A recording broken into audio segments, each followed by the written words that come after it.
নিজের স্বভাব চরিত্রটা ঠিক করো। তোমাকে বলছি, কাল যেটা করেছো সেটা গরিত অপরাধ।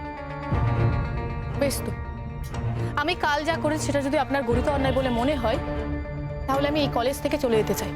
এই আমাকে ভয় দেখিও না।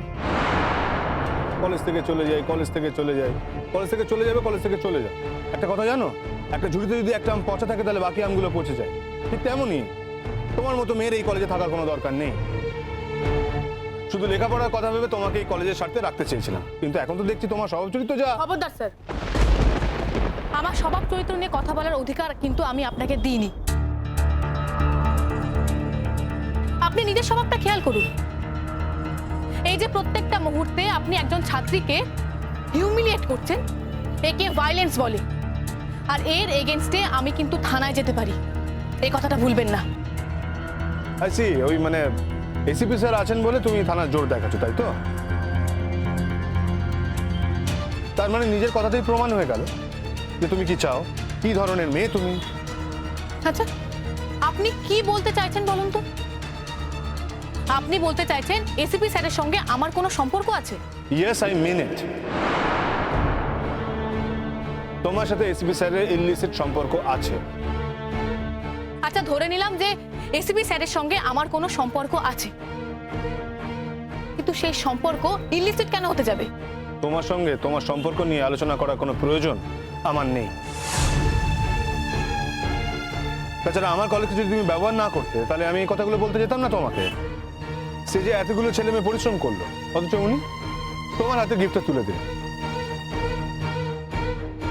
আবার আবার এত বড় সাহস যে উনি আমাকে বোকা মনে করছেন, উনি আমাকে জোকার পেয়েছেন। মানে আমি ওখানে দাঁড়িয়ে থাকবো আর উনি যে গিফটগুলো আমায় দেবেন সেগুলো আমি ওনার হাত থেকে নেবো? No, no way. আপনি অত্যন্ত ছোট মনের মানুষ স্যার। সরি টু সে, আপনি হয়তো অনেক লেখাপড়া করতে পারেন না, কিন্তু আপনার মনের বিকাশ এখনো হয়নি। যদিও সেটা নিয়ে আমার মাথা ব্যথা করার কোনো কারণ নেই, আপনার মন নিয়ে আপনি থাকুন। কিন্তু আপনি আমার সম্পর্কে যে কথাগুলো বললেন, যে ধরনের ব্যবহার করলেন, তার দাম কিন্তু আপনাকে দিতেই হবে স্যার। এই তুমি ভয় দেখাচ্ছ আমাকে? হ্যাঁ, কি দাম? না না, তুমি কি দামের কথা বলছো? তুমি কি আমার এগেন্সে থানায় কেস করবে? করতে পারি, কিন্তু করব না। কেন জানেন? কারণ একদিন হলেও আমি আপনার কাছে পড়েছি। You are my teacher. আপনাকে আমি স্যার বলে ডাকি, আর সেই সম্মানের দিকে তাকিয়েই আমি কিচ্ছু করব না। কিন্তু আপনি একদিন রিপেন্ট করবেন। আমি এখানে দাঁড়িয়ে এই কথাগুলো বলে গেলাম। আমি এখানে কিছুতেই থাকবো না। মোহর, প্লিজ তুই এ ধরনের কথা বলিস না। আর কদিন বাদেই তো পরীক্ষা, তোর ইয়ারটা তো নষ্ট হয়ে যাবে। হোক নষ্ট ইয়ার, তবু আমি এখানে কিছুতেই পড়বো না।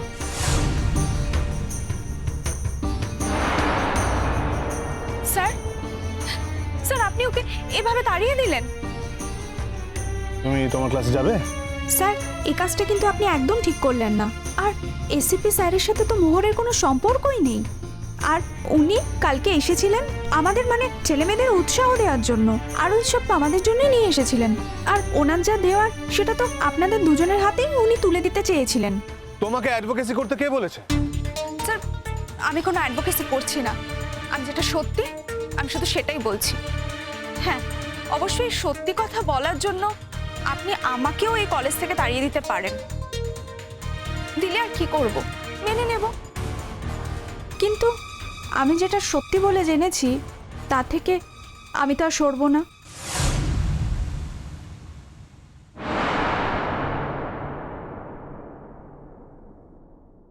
কতবার আমি নিজেকে বুঝিয়েছিলাম এই ব্যাপার নিয়ে আমি একটা কথাও বলবো না, কেন পারলাম না শেষ পর্যন্ত।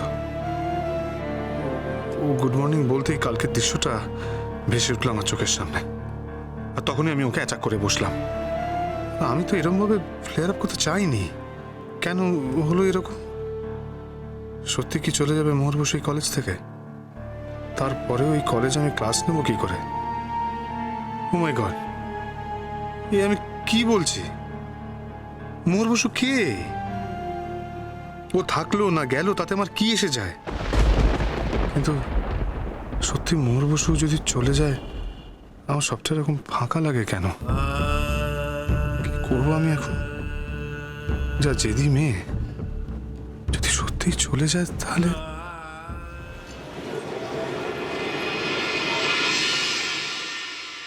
এ মোহর, খুব ভালো হয়েছে তুমি এসছো।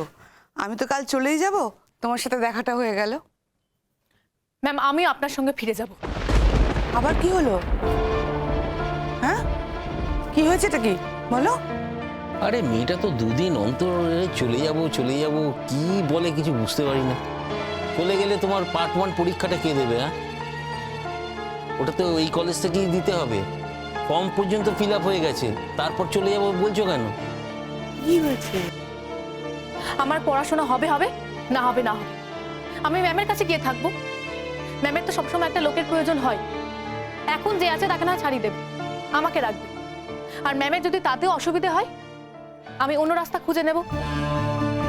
কিন্তু আমি এই কলেজে আর কিছুতেই থাকবো না। এখানে ভর্তি হওয়ার পানিশমেন্ট আমি পেয়ে গেছি। এখানে থেকে যদি প্রতিটা পদে আমাকে অপমানিত হতে হয়, এইভাবেই অপমান সহ্য করতে হয়, I am the last person. এখানে আমি কিছুতেই থাকবো না। ম্যাম, আপনি আমাকে এখানে ভর্তি করিয়েছিলেন, তাই আমি আপনাকে বলতে এলাম। আপনি যদি আমাকে আপনার সঙ্গে নিয়ে যান তাহলে ভালো, আর যদি না নিয়ে যেতে চান তাহলে আমি অন্য রাস্তা খুঁজে নেব। মোহর, লক্ষ্মী মেয়ে, চিৎকার করছো, চেঁচামেচি করছো, কিন্তু আমি তো কিছুই বুঝতে পারছি না। বলো, তুমি যদি আমাকে না বলো আমি জানবো কি করে? ম্যাম, এত অপমান আমার আর সহ্য হচ্ছে না। কাল স্টেজে এসিপি স্যার আমাদের সম্বর্ধনা জানাতে এসেছিলেন। গানের দলের প্রতিনিধি হিসেবে আমাকে আর শঙ্খ স্যারকে বলতে এসেছিলেন। তখন শঙ্খ স্যার এসিপি স্যারকে অন স্টেজ যাচ্ছে তো এইভাবে অপমান করে চলে যান। উনি বলেছেন যে গৌরবে বহুবচন করার কোনো দরকার নেই। যাকে জিনিসটা দিতে এসেছিলেন তাকে দিয়ে আপনি চলে যান। আর এখানে শেষ নয় ম্যাম, আজকে যখন আমি কলেজে ছিলাম, উনি সমস্ত ডিপার্টমেন্টের ছেলে মেয়েদের সামনে আমাকে যাচ্ছে তো এইভাবে অপমান করেছেন। আমরা একটা ক্লাস শেষ করে আরেকটা ক্লাসে যাচ্ছিলাম, মানে ওনারই ক্লাসেই যাচ্ছিলাম, উনিও ক্লাস নিতেই আসছিলেন। তখন সবাই ওনাকে দেখে গুড মর্নিং বলেছে, আমি গুড মর্নিং বলেছি। আমার অপরাধ হচ্ছে ওনাকে গুড মর্নিং বলা। উনি আমাকে বলেন যে আমার মতো বাজেমের কি করে এত সাহস হয় ওনাকে গুড মর্নিং বলার। তাই নাকি? হ্যাঁ, উনি আমার চরিত্র নিয়ে কথা বলেছেন। উনি বলেছেন আমার মতো বাজে চরিত্রের মেয়ের নাকি এই কলেজে থাকাই উচিত না, এই কলেজ থেকে বার হয়ে যাওয়া উচিত। আমি তো চলে যেতেই চেয়েছিলাম স্যার। আর উনি আমাকে এও বলেছেন আমি নাকি এই প্ল্যাটফর্মটাকে ইউজ করেছি এসিপি স্যারের সঙ্গে রিলেশন তৈরি করার জন্য। এসিপি স্যার একজন ইয়াং পুলিশ অফিসার বলে এই কথাগুলো উঠছে। তাছাড়া আমি এই ব্লেমটা শুধু শুধু কেন নেব স্যার? উনি সমস্ত ছেলে মেয়েদের সামনে, সমস্ত ডিপার্টমেন্টের ছেলে মেয়েদের সামনে আমাকে এইভাবে হিউমিলিয়েট কেন করেন? আমি কি ক্ষতি করেছি? আমি তো ওনার কোনো ক্ষতি করিনি। এতদিন ধরে রিহার্সেল করেছি, আমার পরীক্ষা থাকা সত্ত্বেও ক্লাস মিস করে আমি রিহার্সেল করেছি, এত বড় একটা প্রোগ্রাম অর্গানাইজ করেছি। তা সত্ত্বেও ওনারই সামনে আমাদের ডিপার্টমেন্টের সমস্ত ছেলেমেয়েরা যখন বললো যে আমি নাকি ইচ্ছে করে ওদের কারোর নাম নিতে চাইনি, তখন তো উনি কিচ্ছু বললেন না। ওরা বলেছে নাকি আমি মহান হওয়ার জন্য কালচারাল সেক্রেটারি হয়েছি, তখন উনি আমার হয়ে কোনো প্রতিবাদই করেননি। তাছাড়া প্রতিবাদ করবেনই বা কেন? আমার সম্পর্কে উনি যে ধারণাটা ওনার মনে পুষে রেখেছেন, তারপরে তো আমার হয়ে ওনার কোনো কথা বলার কোনো কথাই না।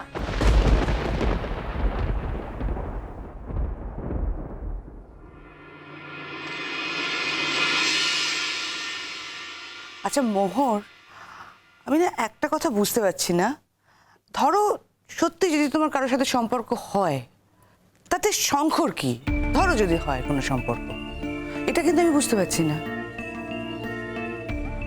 ম্যাম, আমারও তো সেই একই প্রশ্ন। আমি যদি কারোর সঙ্গে সম্পর্কে জড়িয়েও থাকি, তাহলে ওনার তাতে কি? মানছি ওনার কলেজ, তাই উনি আমাদের ব্যাপারে কনসার্ন।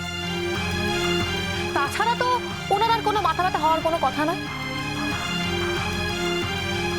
আমি কলেজের বাইরে কি করছি না করছি সেটা উনি কেন দেখতে যাবেন? কলেজে তো আরো স্টুডেন্ট আছে। তারা কারো না কারোর সঙ্গে সম্পর্কে জড়িয়ে আছে।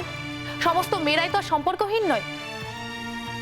তাহলে উনি সবার ক্ষেত্রেই এই মনিটরিংটা করেন না কেন? উনি সবসময় আমার পেছনে কেন পড়ে থাকেন? আমি ওদের কলেজে পড়ি বলে, ওনাদের হোস্টেলে থাকি বলে?